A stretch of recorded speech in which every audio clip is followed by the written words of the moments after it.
ప్రార్థించును. ప్రేమల తండ్రి, పరిశుద్ధంగా మాట్లాడుతున్నాను. నీ కొందరు స్తోత్రాలు కృతజ్ఞత చెల్లించుకుంటున్నాను. గొప్ప దేవుడు నేను ఆరాధన ఆయన గొప్ప దేవుడు. నీ గొప్ప కార్యం చేసే ప్రభు నీ గుణంలో ఆయన నాతో మాట్లాడండి. ఆరాధన చేయటం దయచేసి నీతి మాట్లాడటం చేయండి. జ్ఞాపకం జరుగుతుంది. తండ్రి తెచ్చిన బిడ్డలు కట్టిన కొంతమంది స్తోత్రాలు ఈ నామకాన్ని పరిశుద్ధాన్ని చేసి నేను మైండ్ పొందుతాను. ఈ యోగ్యత లేదు. నీ పరమ మాటలు మాకు దయచేసి మీ పరమాత్మ భూలోకంలో బయలుపరచాల్సింది ప్రార్థన చేసుకుంటాడు. మా ప్రభు, మా రక్షకుడు యేసుక్రీస్తు నామములో అతి మిక్కిలిగా ప్రార్థన సమర్పించుకుంటున్నాము తండ్రి. ఆమేన్.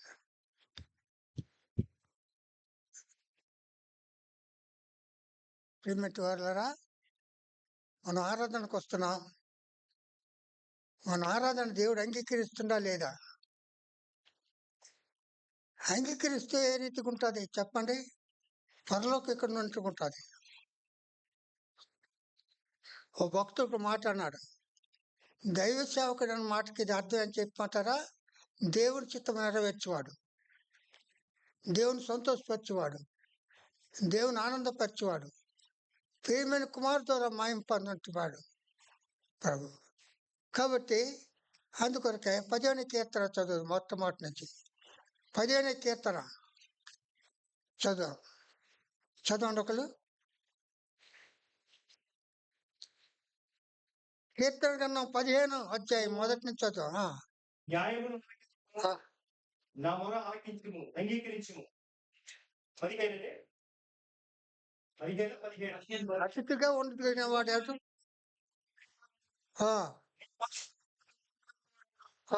యథార్థమైన ప్రవర్తన కలిగి నీతి ప్రవర్తించు, హృదయపూర్వకంగా నిజం పలుకువాడే. అదే చాలు. ఆరాధన చేసిన ఎవరు చెప్పండి? నిజంగా నిజం పలికించేవాడే. వారు మట్టుకు పరలోకం రాజ్యంలో ఉంటారు. పరలోక రాజ్యం అంటే ఒక మాట చెప్పమంటారా? పరలోక రాజ్యం అంటే సువార్తలో ఉంది, పరలోకం లేదు. సువార్తలోని ఆనందము, సువార్తలో సంతోషం, సువార్తలో బలము, సువార్తల యొక్క శక్తి పరలోకం లేదు, ఇక్కడే ఉంది. ఇక్కడే ఈ నమూనా మట్టుకు ఇక్కడ ఉంది. ఓ సంగమా, అందుకే ఎవరు దేవుని సంతోషపడతారు? అక్కడ అతిథిగా ఉంటారు, ప్రత్యేకమైన మనుషులుగా ఉంటారు. మరొక మాట చెప్పాలంటే, పౌలుకి తిమోతికి గొప్ప సంబంధం ఉన్నది. పౌలు చాలా చిన్నవాడు. అటువంటి ఎత్తైన పౌలు ఆత్మీయ యొక్క శక్తి కలిగిన వాడు. ప్రభుని చూస్తే పౌలు చూడక్కర్లేదు, పౌలు చూస్తే ప్రభుని చూడక్కర్లేదు. అటువంటి మనుషులు చెప్పండి, చెప్పండి దైవజనుడు అన్నాడు. ఎవరు దైవజనుడు అన్నారు? మొట్టమొదటి దైవజనుడు అన్నాడు పౌలు అన్నాడు. దైవజనుడా, ఇవన్నీ నువ్వు విసర్జించు. లోకమే, లోక పద్ధతులు, లోక అలవాట్లు, లోక పద్ధతి, లోక యొక్క పరిస్థితులను విసర్జించినప్పుడు దేవుడు నీతో ఉంటాడు. మనం ఉండాలి, ఈ లోకంలో ఉండాలి, జీవిస్తున్నామంటే దాని అర్థం చెప్పమంటారా? లోక పోగాలే కాదు, లోక పద్ధతులు కాదు, లోక అలవాట్లు కాదు, లోక యొక్క కార్యాలు కాదు, దేవుని యొక్క చిత్తము నెరవేర్చేవాడే దేవజనుడు. ఆయన ఆరాధన చేస్తే పరలోకం కిందకు చూస్తుంది. ఆయన ఆరాధన చేస్తే పరలోకం కిందకు చూస్తుంది. అటువంటి దేవునిగా ఉంటాడు దైవ. లేకపోతే దైవజనుడు అనక ఏంటంటే చెప్పండి, హరిజనుడు అంటారు. అంత ఎత్తైన పౌలు దైవజనుడు అన్నాడు. ఇప్పుడు దైవజనులు ఎవరు ఉన్నారు చెప్పండి? వాళ్ళ కార్యాలు, వాళ్ళ పద్ధతులు, వాళ్ళ పరిస్థితులు. ఇప్పుడు క్రిస్మస్ మూమెంట్లు మనకేం చెప్పండి? పల్లెటూరు వెళ్ళి సువార్త చెప్పడం, ప్రతి గృహంలో సువార్త పెట్టడం, ప్రతి గృహంలో ప్రభుత్వం తిప్పడం ఉండేది. ఇప్పుడు అది లేదు. సంఘంలోనే ఉంటున్నాం, సంఘంలో చేస్తున్నాం. కానీ సంఘంలో చేయడం మంచిదే, పొరపాటు కాదు. కానీ దేవుని యొక్క ప్రజలు దేవునితో చెప్పాలా? తిప్పినంత వారు ఏం చేస్తారు చెప్పండి? దేవుని యొక్క మహిమ చూస్తారు. మనం దేవుని యొక్క మందిరంలో దైవజనులు ఉండాలంటే ఆయన చిత్తం నెరవేర్చానికి ఆరాధించాలి. ఒక విచిత్రమైన సంగతి మీకు చెప్తాను. ఏదైనా మన సోదరులు నేమి గారు మా ఇంటి దగ్గర అక్కడ ప్రార్థన పెట్టారు శుక్రవారం. ఆ దినము రక్షణకి ఏం చేశారు చెప్పండి? అయితే బండికి యాక్సిడెంట్ జరిగింది. యాక్సిడెంట్ జరిగిందంటే ఏం చెప్పమంటారా? ఆ యాక్సిడెంట్ దేవుడు మార్చాడు. ఆయన వాక్యం ద్వారా మార్చాడు. ఆయన మెచ్చుకోవాలని కాదు, ఆ వాక్యం ద్వారా ఆ చనిపోయిన మనుషులు, గోతుకెళ్ళిపోతున్న మనుషులు చెప్పండి, ఆ మాటల ద్వారా ఇక్కడ చూస్తుంటే అక్కడ మట్టుగా ప్రమాదంలో ఉన్నప్పుడు దేవుడు కాపాడాడు. ఎలా కాపాడాడు చెప్పండి? చనిపోయిన మనుషుల్ని మనం చీకటి నుంచి ఎలుగులోకి తీసుకొచ్చిన మనుషుని దేవుడు గొప్ప కాపాడాడు. ఎందుకు కాపాడాడు చెప్పండి? ఎందుకు కాపాడాడు? బలమనా? కాదు, దేవుడి శక్తి అక్కడ మార్చింది. అనేక మంది ఊరి నుంచి వచ్చారు నైట్ని, కానీ ఏం చేస్తుంటే దైవ చిత్తం నెరవేర్చే మాట అక్కడ పలికినప్పుడు దేవుడు గొప్ప కార్యం చేస్తాడు. ఆరాధన చేసిన మనుషుల్లోకి చెప్పండి విధేయత. ఆరాధన చేసిన మనుషులు మొత్తం నమ్మదే. ఆరాధన చేసిన మాటలు చెప్పండి, ఏం చెప్పండి? దేవుని యొక్క చిత్తం నెరవేర్చా. ఆరాధన చేసిన మన దేవుడు గణపరచబడాలని. గణపరచబడాలంటే ఎలా గణపరచబడాలా? దేవుడు గణపరచబడాలా.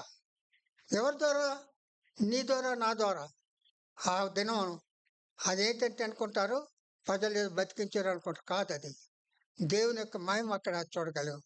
ఆయన ద్వారా మరొక ఆయన రక్షింపబడి, ఇద్దరు రక్షింపడ్డారు అక్కడ. చనిపోయిన వరుసలు చూడాలి. ఆ ఫోటోలు ఇప్పుడు చూస్తే చాలా ఆశ్చర్యపోతాం. కాబట్టి నా సోదరులారా, మనం దేవుని యొక్క సన్నిధిలో అతిథిగా ఉండాలని చెప్పండి. ఏం చేయాలా? ఏం చేయాలి చెప్పండి? దేవుని వాక్యం ఒక మాట ఉంది, పాపముతో నిండిన పాపెరము పాప ఫలితము మరణము సహింతువా పాపుల రక్షకుడే రక్షింపనిరచే పాపుల రక్షింపనిరచే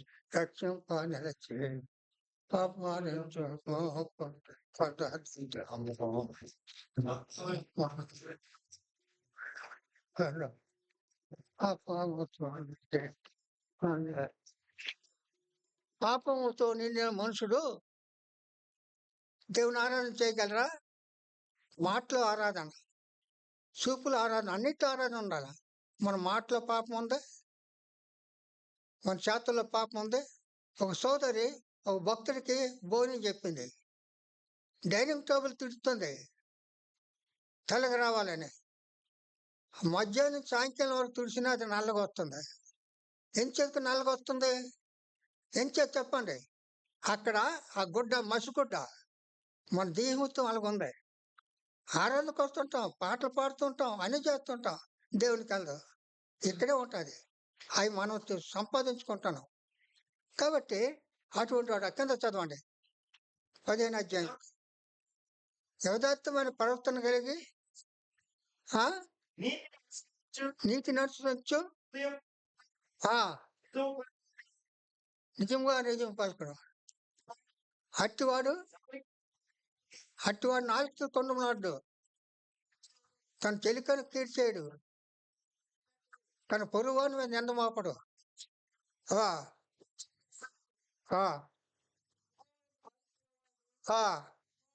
సన్మానమే. ఆయన ఎవరిని చూసినా గౌరవిస్తుంటాడు. ఎవరిని చూసినా చెప్పండి విధేయ చూపుతాడు. కానీ గర్వం ఉండదు అందులో. ఎందుకు ఉండదు? అక్కడ దేవుడు లేడు కాబట్టి గర్వం ఉండదు. అక్కడ దేవుడు లేడు కాబట్టి ఏం లేదు చెప్పండి.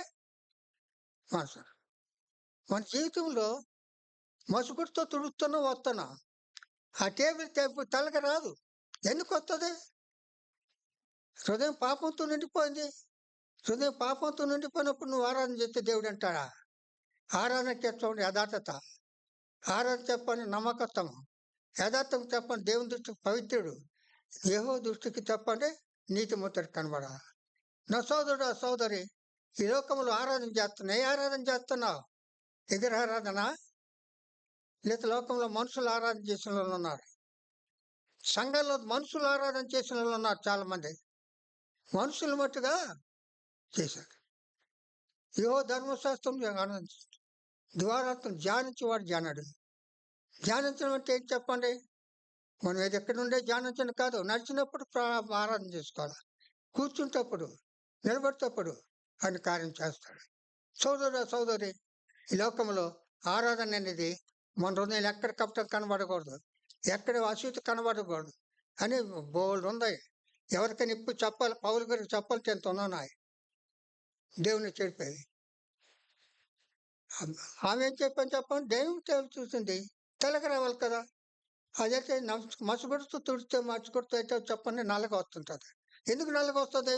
మన జీవితాల్లో ఉన్నాయి. ఈ దినము నేను ప్రత్యేక ఒక మాట నుంచి చెప్పని ఆశపడుతున్నా.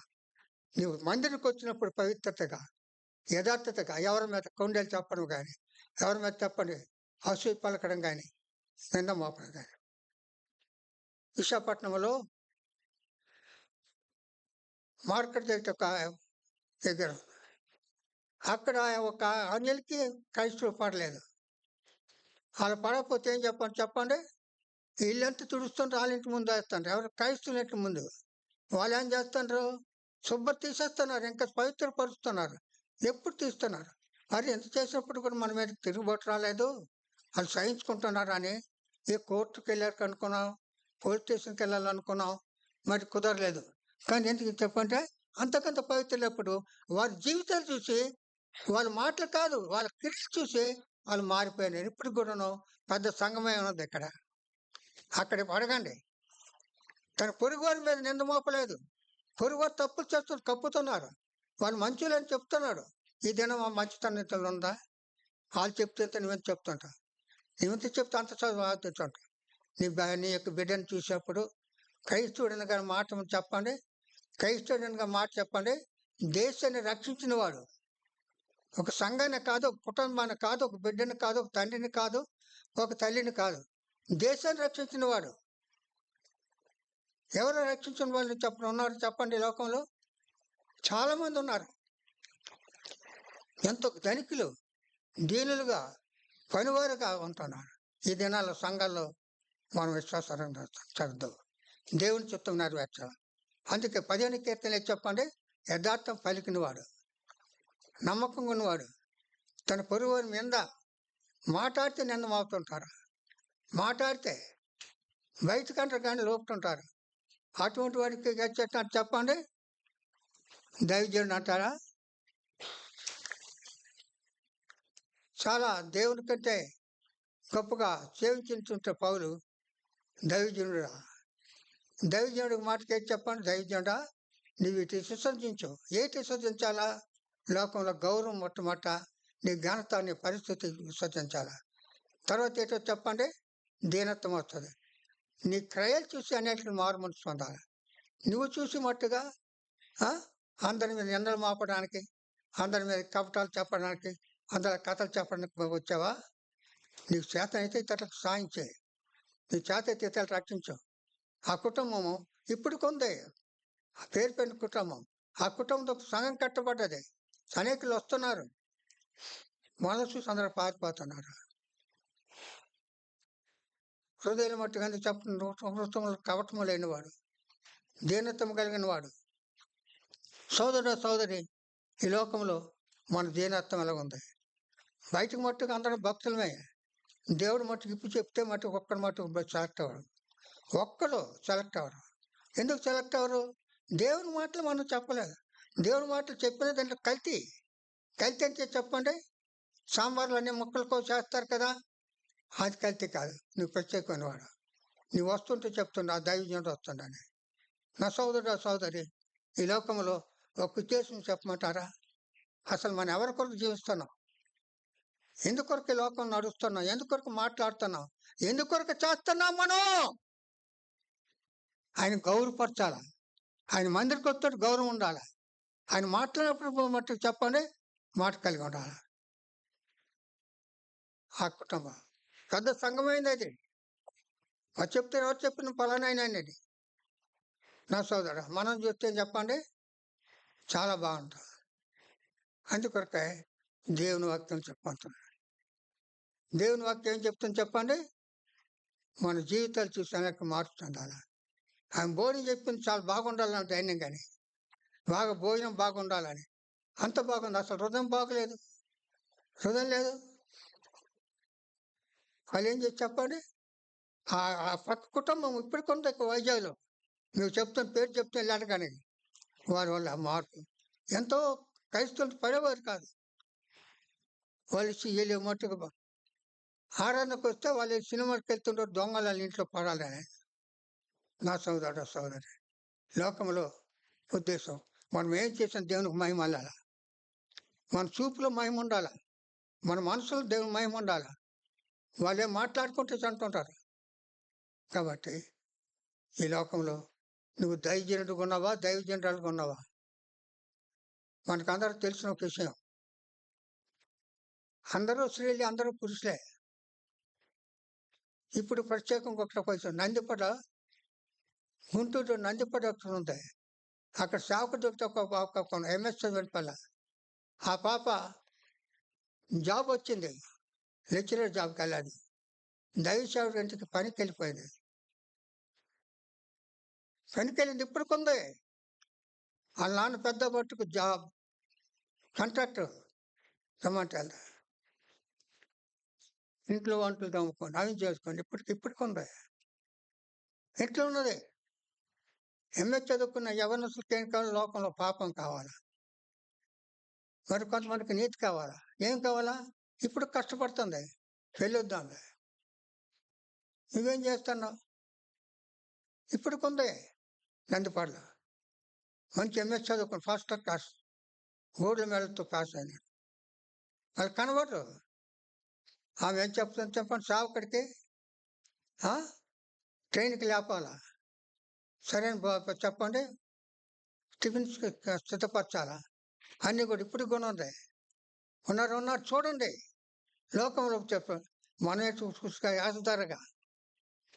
సంఘం అనగా అర్థం చెప్పమంటారు. సంఘం అంటే అర్థం అయితే దేవుని చిత్తం నెరవేర్చేది సంఘం, దేవుని మాటలు నెరవేర్చే సంఘం, దేవుని ఘనత వచ్చేది సంఘం. అటువంటి ఏం చేస్తారు? తండ్రి మేము కాదు, నువ్వు మహింపరచబడాలా, నువ్వు ఘనపరచబడాలా. మా ఘనత లేదు, మనకు కావాలా, మనం ఇదైతే కనబడుతుంది. నీ నాటకాన్ని నీ ప్రవక్తన ద్వారా మారాలా, నీ పక్కన ప్రవక్తన ద్వారా మారాలా. మారుతుంటా ఒక్కరు మారాలి, ఒక్కరు ఒక విశ్వాసం తీసుకురాలి. వాళ్ళకి అర్థంతో వస్తుంటారు. చూసారా, లోకంలో వాళ్ళు ఎందుకు పూజ చేస్తుంటే బాగుంటారు అని. మనకు అది కాదు, అనేక ఆత్మలు రక్షణ పడ్డాడు. సోదరి, లోకంలో ఒక చిత్రమైన సంగతి ఏంటంటే దేవుని చిత్తం నెరవేర్చలేకపోతున్నాం. మందిరికి వస్తే టైంకి వస్తున్నామా? మన ఇష్టం, నీ ఇష్టం చెప్పండి, ఇష్టం ఇంటిదైతే కానీ దేవుని దగ్గర కాదు. కాబట్టి నా సోదరి, మనం ఈ లోకంలో ఉన్నప్పుడు అందుకే దేవుడు ఒక మాట, అంత పౌలు దేవుని బిడ్డలకి ఇచ్చాడు. పౌలు ఏం చేశాడు చూడండి, అంత పౌలు అయితే చేశాడు. 1 కొరింథీ పత్రిక 2వ అధ్యాయం 2వ వచనం. 1 కొరింథీ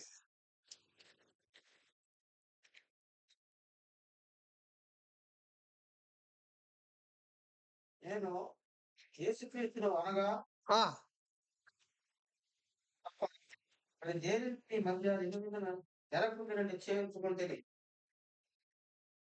పౌలు ఎట్లంటాడు? దేవుని తప్ప లోకంలోకి ఏమి లేదని నిశ్చయించుకుంటేనే. నేను దాని కొరకు పిలువబడ్డాను, కానీ మంచి కొరక చంద కొరక కాదు, నిశ్చయించుకుంటేనే. చూడండి, మొదట యొక్క దినవృత్తాంతాలు 22వ అధ్యాయము 7వ వచనం చదవండి, గట్టి చదవండి. ఎవరో బహుమతి ఇస్తారని చదువుతారు.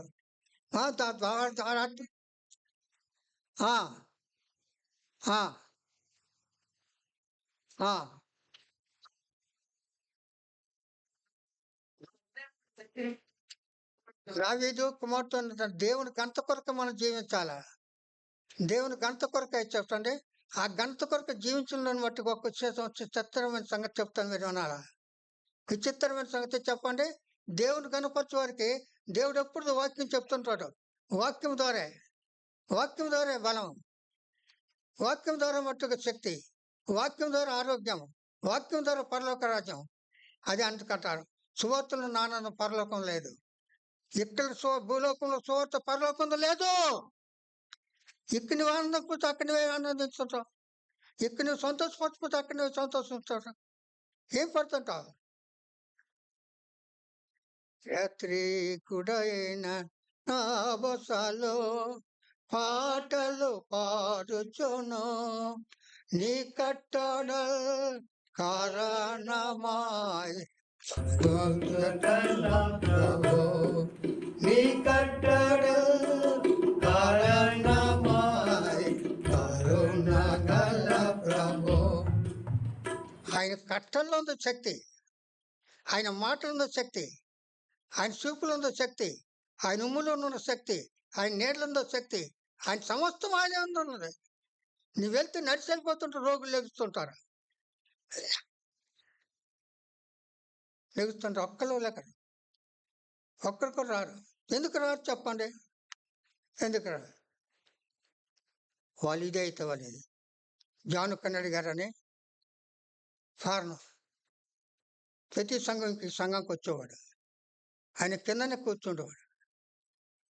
సోదరు నాకు ఎప్పుడు కూడాను ఆ విచిత్రమైన మాటలు మీరు చెప్తుంటే ఆశ్చర్యపోతారు. ఆయన బట్టలు ఆయనతో మట్టుకు తర్జుమా చేసిన సాల్మన్ గారి బట్టలు, ఆ బిడ్డల బట్టలు ఉతుకోవడం. కొళ్ళల్లో మట్టుగా వెళ్తుంటే వారు బట్టలు కూడా ఉతుకున్న వాళ్ళు ఉన్నారు. వాళ్ళు చేసినట్టు వారు ఉన్నారు. క్రైస్తవునిగా మాత్రం చెప్పండి, దేశానికే సహాయం. ఒక కుటుంబానికి కాదు, ఒక దేశానికి సహాయం. కాబట్టి నా సోదరుడు సోదరి, మనం దేవుని మయంపరచడానికి పిలవబడ్డాం కానీ మనుషులు మయంపరచడానికి కాదు. మన దేవుని పరచడం. కాబట్టి మనం ఏం చేస్తాం? దేవుని కొరకు జీవించాలి. దేవుని కొరకు జీవించాలంటే ఏం చెప్పండి? దేవుని కొరకు జీవించాలా? ఒకటి తిడుతున్నాడు, ఏం చేయాలి? ఒకడు మటు తిడుతున్నాడు, ఒకడు మటు కొండలు చెప్తున్నాడు, ఒకటి పదాలు తెలిసిపోతే వాళ్ళు తెలిసిపోతుంది. ఎప్పుడే వీళ్ళు అనుకుంటారు, ఎవరో తెలియదు అనుకుంటారు. ఏదో మబ్బుకుంటారు. దేవునికి మబ్బుపరిచి ప్రపంచంలో దాగున్నాడు ఒక్కలేడు. ప్రపంచంలో దాగుంది ఒక్కడు. నా సోదరుడా, నువ్వు కపటమైన మాటలు చెప్తున్నావా? కపటమైన మాటలు చెప్పి దేవుని మాటలు చెప్పగలవా? దేవునికి మట్టుకు దేశించి మట్టుకు మనుషుని కనపరచగలవా? ఆరాధనగా చాలా మంది ఆరాధించడం, మనుషుల మట్టుకు సుధహృదయం, మంచి హృదయం, కపటంతో లేని హృదయం. ఎక్కడ ఎతికినా కపటం కనబడదు. నన్నెత్తి మొదలుకొని అరికాల వరకు చూసినా అక్కడ పాపము లేదు. మనలో చూస్తే అన్ని పాపాలే. చిన్నకి పాపమే, పెద్దది పాపమే. ఎప్పుడైతే ప్రభు దగ్గర తగ్గించుకుంటావో, ఎందుకు చెప్తాను నీ మాట చెప్పమంటారా? ఆ విధేయత నేను దేవునికి పొందాను. నా పిల్లలు ఒక్కరు నేను చదివించలేదు, అందరు బయటలే. ఒక్కరు పిలిస్తే ముట్టుగా అన్నీ మేలే. ఒక్కరు చదివించడానికి యోగ్యత నాకు లేదు, ఒక్కరు పిలవడానికి నాకు యోగ్యత లేదు. అన్నిట్లో వచ్చి చూడండి, ఇంట్లో తప్పులు ఉంటే అన్నీ వచ్చి కలిపారు. వాళ్ళు చూసారండి. ఈ అబ్బాయిని మట్టుగా ఒక ఆయన మట్టుగా అక్కడ ఖమ్మం పంపించాడు ఇంజనీర్ చదివించాడు. ఒక పాపకి చేరిపోతాయి. జఖం తోటి మట్టుగా సముద్రం ఉంది, అక్కడ చదివించాడు. ఒక అబ్బాయికి మట్టుగా పేరు చెప్తే చాలు, పేరు తప్పు వచ్చింది. ఆయన హైదరాబాద్ వెళ్ళి మార్చుకొచ్చాడు. ఎన్నో సంగతి చెప్తాను, ఎన్నో మేలు పొందాను, ఎన్ని చేయగలిగా. నీకేం మేలు జరిగింది చెప్పు. నేను జాబ్ చేసినప్పుడు ఒక మాట మీతో చెప్పాలా, ఒక్కరోజు ఉద్యోగం లేను. ఒక్కరోజు ఆ ఉద్యోగం చేసి ఇప్పుడైతే పెన్షన్ ఎక్కువ వస్తుంది. చాలా మంది అనుకుంటారు ఏమొచ్చిన సంతోషం, ఇప్పుడు లోటు చేయలేదు. దేవుడు నీతో ఉన్నాడా? దేవుడు నీతో ఉన్నాడంటే నీకు గేట్ చెప్పండి. నీకు ఇల్లు సంతోషం, నువ్వు సంతోషం, నువ్వు సంతోషం. దేవుళ్ళలో ఒక సంతోషం అనుభవించాలి సోదరుడు. చూడండి, యెజ్జల గ్రంథము 7:10 చదవండి. 7:10.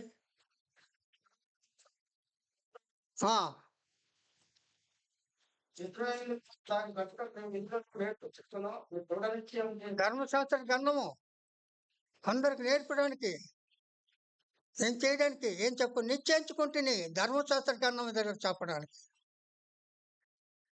చాలా మంది క్రైస్తవులు రహస్యంగా సువార్త చేసిన వాళ్ళు ఉన్నారు, వాళ్ళు ప్రాణాలు పెట్టిన వాళ్ళు ఉన్నారు.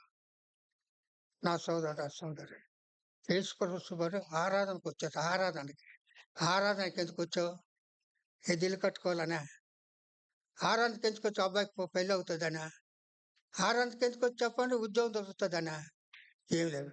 నా జీవితంలో ఒక్క నయా పైసలు కొడుకు పనికి రాను. అటువంటి పరిస్థితులు దేవుడు గొప్ప కార్యం. ఏ గొప్ప కవుతుంది?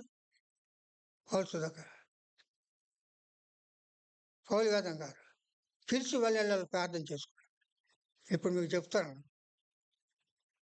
ప్రతిదీ కూడా నెరవేర్చి ఎక్కడికి వెళ్ళకుంటే ఇంటికట్టుకు వచ్చి ఎక్కడ పెట్టాలన్నా సరే. ఇక్కడ పౌలు వేదం గారు వచ్చి, అయ్యా చాలా దూరం, గోపాలపట్నం నుంచి మట్టుగా సాయంకాలం రావాలి, చాలా కష్టం అని పట్టి ఒక్కరు వచ్చి నిలబడి తెలిసేస్తారు. చూసారు ఎంత పని చేశారు? ఈ గొప్పవాడు నేను కాదు, దేవుని ఘనత కొరకే, పేదవారి కొరకే, దేవుని సన్నిధి కొరకే. అసలు దేవుని సన్నిధిని వెరుగుదాని అన్నికి పేరుందని, దైవజనుడు అని పేరుందా, లేదా తల్లిదండ్రుని పేరుందా?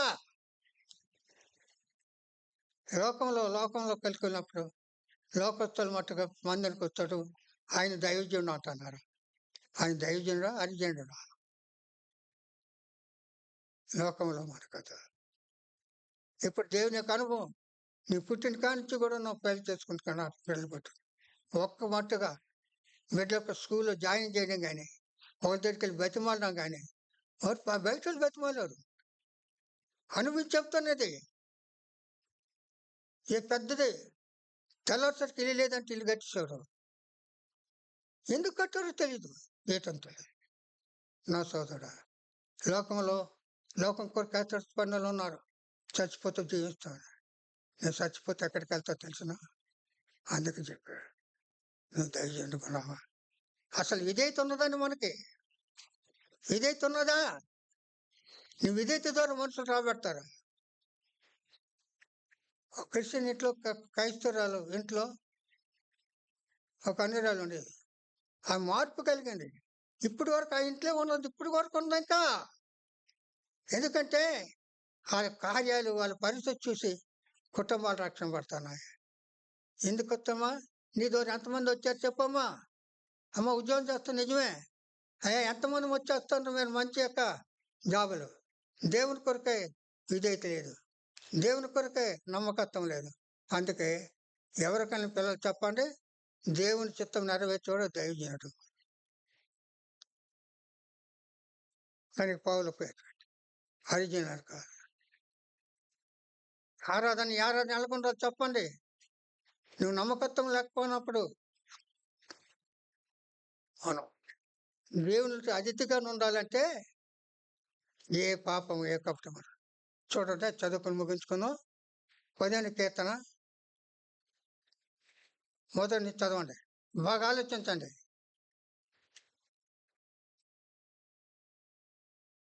యెహోవా నీ గుడారంలో ఉండదగిన వాడెవడు?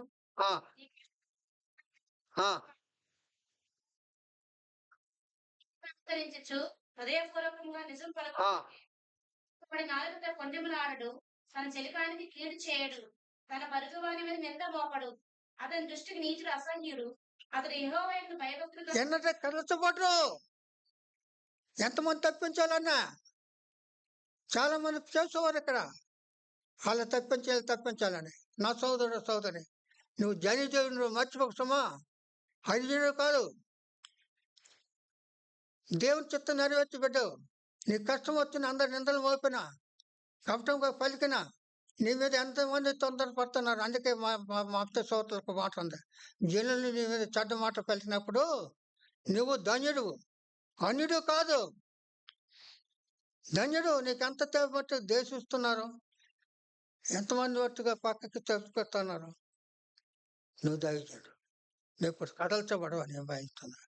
ఆ రీతికి మనం ఉండి దేవుని ఆరాధించటంటే, ఆరాధన అంటే ఏంటి చెప్పండి? దేవుని చిత్తం నెరవేర్చడమే ఆరాధన. దేవుని యొక్క నిత్యం మయంపరచడం ఆరాధన. నిత్యం దేవుని కార్యాలని వారి మనసు తలంపులు ఉన్నప్పుడు ఆరాధన.